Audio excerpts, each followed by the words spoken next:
1 year ago, I started to take content creation serious, and since then, I've been uploading consistently.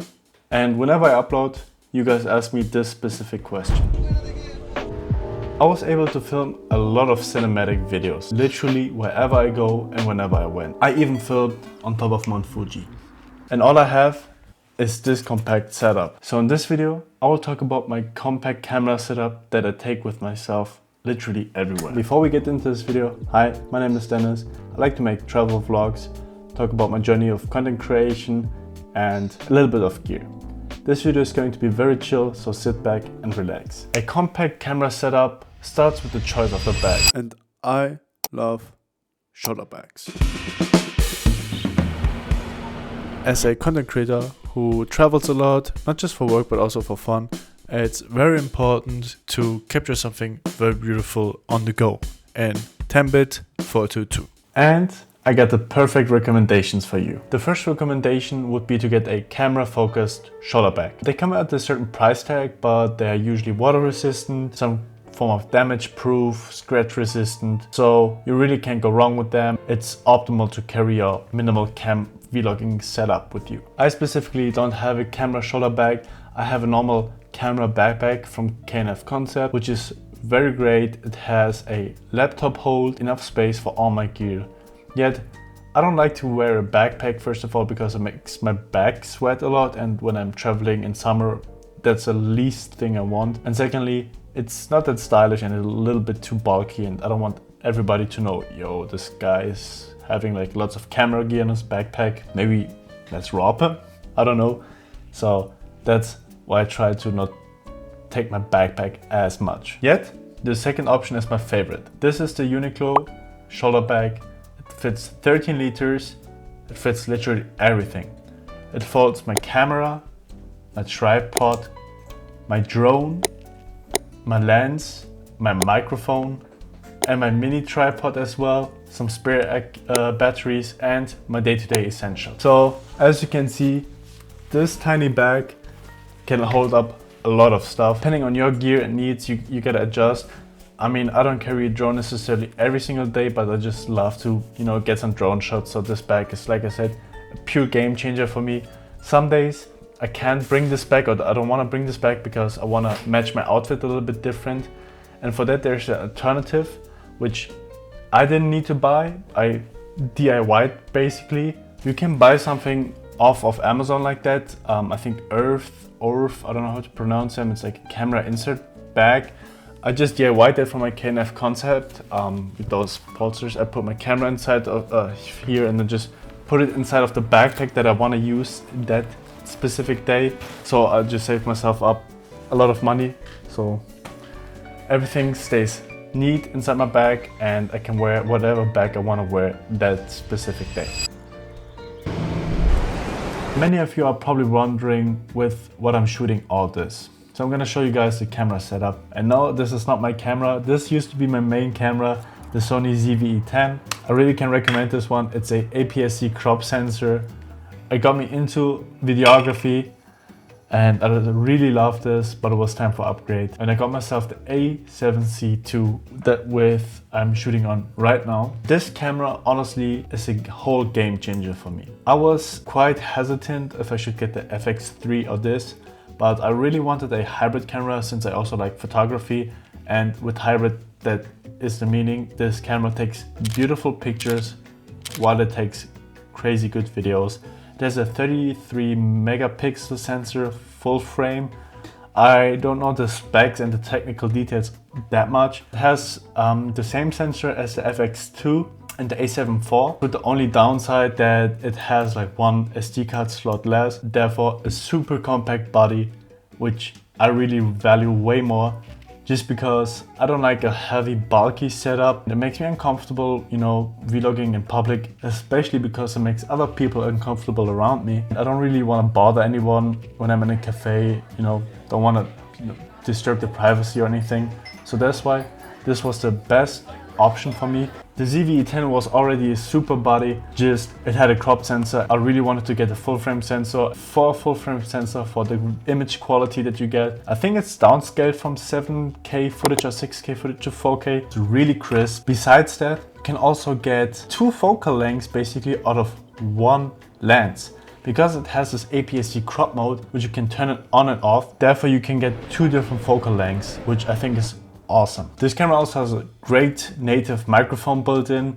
I usually capture my audio with a shotgun mic, but if you just crank up the audio to around 20 or so, you get perfectly fine native audio. This video is quite expensive, I'm not gonna lie here. It has a certain price point, but if you're really serious about content creation, making like full-time videography or photography, I think there's better for cameras for photography. But if you want a hybrid camera, this one is really the way to go, because it has 422 10-bit color, S-Log footage, which I'm really getting into, color grading.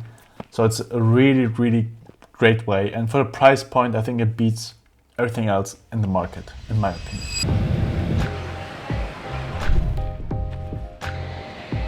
Let's talk about lenses. I know I said minimal camera setup, but hear me out on this lens. Whenever I'm on the go, whenever I only have one option, I will always choose this lens. It's the Tamron 17-70 f2.8.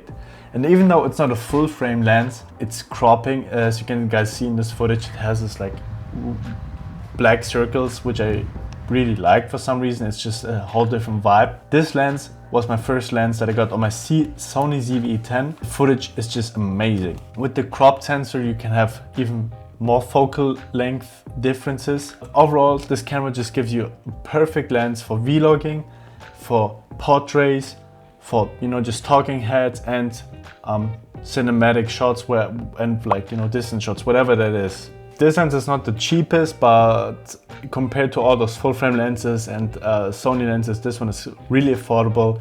And like I said, you can just use it so versatile. Whenever I'm vlogging, I have it on 17mm. If I have a talking head, I have it at 35 to 50 and so on.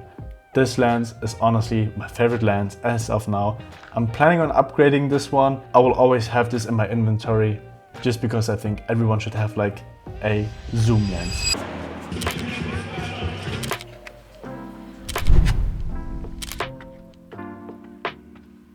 Audio is so crucial. You can have the best looking footage in the world, but if the audio is not on point, then nobody's gonna watch it anyway. So I've bought this microphone. It's a Rode shotgun mic. I don't know the exact name of it, but I have it linked down below. And also I lost the holder, so I'm having this windbreaking one on all the time. But this one is honestly the best value microphone that you can get on the market, in my opinion. I bought this one for 70 euros, I think, also 1 year ago. I'm not planning to change this one anytime soon. I know that the Sony ECM1 is very awesome, and it's you don't need a cable or anything, but this one just gets the job done perfectly. I always have it on top of my camera. Right now I'm mic'd up with the DJI mic. I'm gonna get to this one in a second. This one, honestly, I have it on my microphone, on my camera. I just, whenever I'm vlogging, whenever I need to, just shoot and, just capture the moment, it does the job perfectly. Just leave it on 10 and the volume on 10, and, you can just run and shoot. That's the whole point of vlogging, just capturing the raw moments, and the best thing you can do is just having a shotgun mic in that scenario. But if you're planning on, having more versatility or, just having extra budget, then I would go for the DJI mic too, because it's just nice. You can go talk from far away, very close. The sound doesn't really change. It gives you a lot of, creative shots and opportunities. Honestly, it's a little bit of a headache if you're trying to externally record everything and then after all synchronize everything in the software. That's why I usually have just a shotgun mic on top, but the DJI mic is a great microphone too.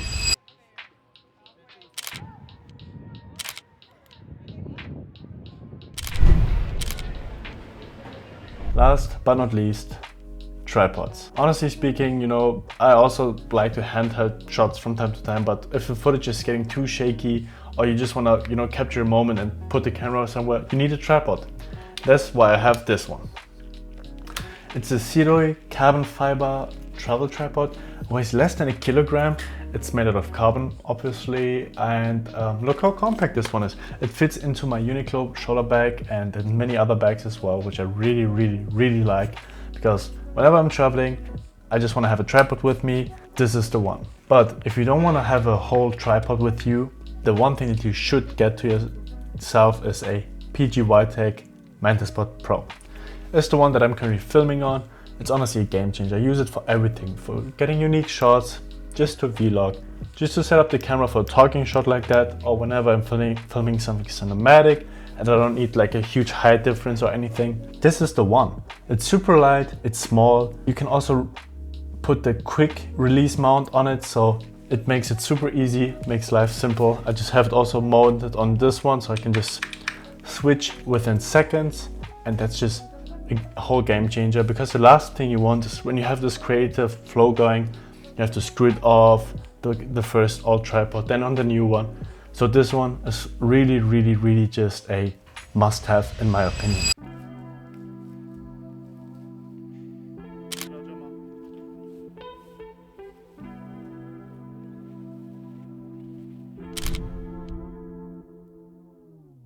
If you made it this far, this is the bonus section, I would say. Some gear that is not really a must-have, or like nothing of this is a must-have, but something I just like to have and carry around with me that just make my filmmaking and content creation a little bit easier, is a ND filter first of all. This one is just basically sunglasses for your camera whenever you're shooting out in bright sunlight, or you can't just always wait for the perfect timing, 6 in the morning when the sun rises or when the sun goes down. So that's when you just need a ND filter. Mine is from K&F Concept. It also has these stops. F-stops is basically just how much sun you want to let into the camera or not. Depending on how harsh the sunlight is, you can adjust that. This is how you can get creative shots. This is a magic arm from SmallRig, and you can use this to attach it to anything you like, and then just attach your camera on the other side. And this is how you can get those cool POV shots, or like top overhead shots, and just it gives you a lot of creative choices and opportunities. And since it's so small and compact, I like to just keep this in my backpack as well. Whenever the situation needs for it, I can just pull it out and get some cool unique shots that I wouldn't get otherwise with my normal tripod or handheld. So this is my current rotation. Obviously there's much more. There's even my drone that I haven't properly talked about, but that's just something for maybe a different video. Let me down in the comments below what you guys want to know more in detail, how the camera is, or about the drone maybe perhaps. I hope you like this video. I unfortunately missed to upload last Sunday. It's been quite busy, but we're all grinding. It's not important. Just get up, continue everything. My name is Dennis. See you in the next one. Peace.